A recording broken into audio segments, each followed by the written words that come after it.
Баршаңызға сәлем достар, сіздермен кестелі құймақтар әзірлейтін боламыз. Орысша айтқанда ажурные блинчики деп аталады. Өте жұмсақ, дәмді болып пісіп шығады. Видеода көріп тұрғандарыңыздай блинчиктер арасы тесік болып пісіп шыққан, яғни бұл ажурный болып саналады. Өздеріңіз жасап көріңіздер, өте дәмді болып шығады.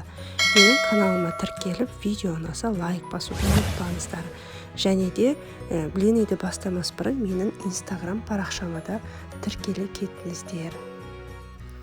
Ал келесі кезекте блинчикті бастайтын боламыз. Бізге жұмыртқаның үстінен тұз саламыз. Одан кейін қант саламыз да барлығын жақсылап араластырамыз. Блинидің мөлшемдерін барлығын видеоның астына описанияға жазып кетемін. Бұл жерде бізде ешқандай таразы қажет емес, және де миксерде қажет болмайды. Жұмыртқалы массамыздың үстіне ұнның жартысын саламыз да венчикпен жақсылап араластырамыз. Яғни бізде ұндарымыз түйіршіктеліп қалмау керек. Жақсылап араластырып аламыз.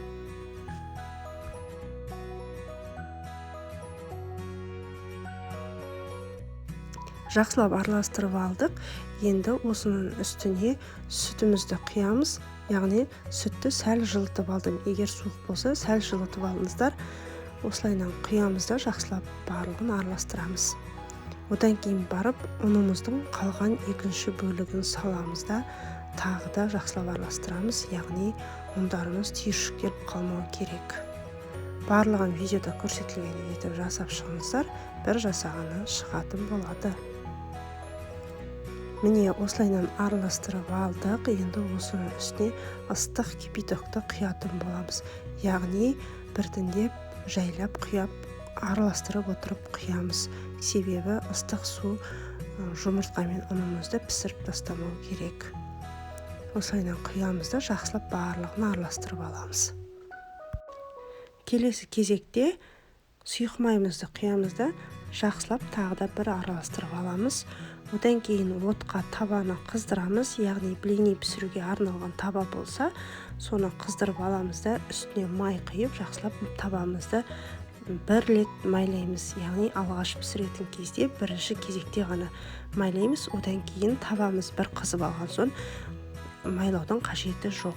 Осылайынан қыздырып, майды жағып алдық. Ожаумен өзіңіздің өлшеміңізге қарай осылайынан бір ожау құйып жақсылап табаға жайып құймақтарымызды дөңгелетіп аламыз. Міне видеода көргендеріңіздей біздің құймақтарымыз тесік болып, ажурный болып шығады. Асты қызарғанша пісіріп аламыз. Шеттерінен жайлап көтеріп отырамыз да осындай күрекшемен аударамыз. Яғни екінші келесі беті қызарғанша пісіріп аламыз. Одан кейін піскеннен кейін біртіндеп алып отырамыз. Яғни екінші жағы бізде тез піседі.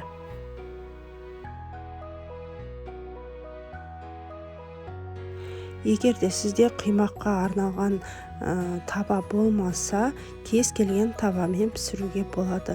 Яғни табамызды қатты қыздырып аламыз. Бірінші бетте қатты қыздырып алып пісіріп бастау керек. Сол кезде біздің құймақтарымыз табамызға жабысып қалмайтын болады.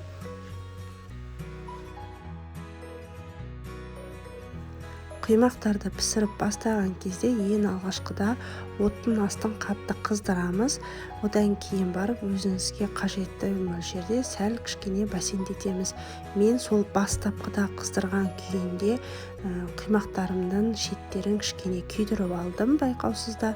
Сондықтан байқап қарап отырыңыздар. Міне осы рецепттен біздің құймақтар 15-16 дана болып шығады. Жасап көріңіздер, өте дәмді, жұмсақ болып пісіп шығады. Бастысы ажурный құймақтар пайда болады. Жасап көріңіздер, өте дәмді болады. Сіздерге ұнайтынына сенімдімін. Егер де ұнаса, лайк басып, комментарий қалдыруды ұмытпаңыздар. Каналыма тіркеліп алыңыздар. Ас болсын.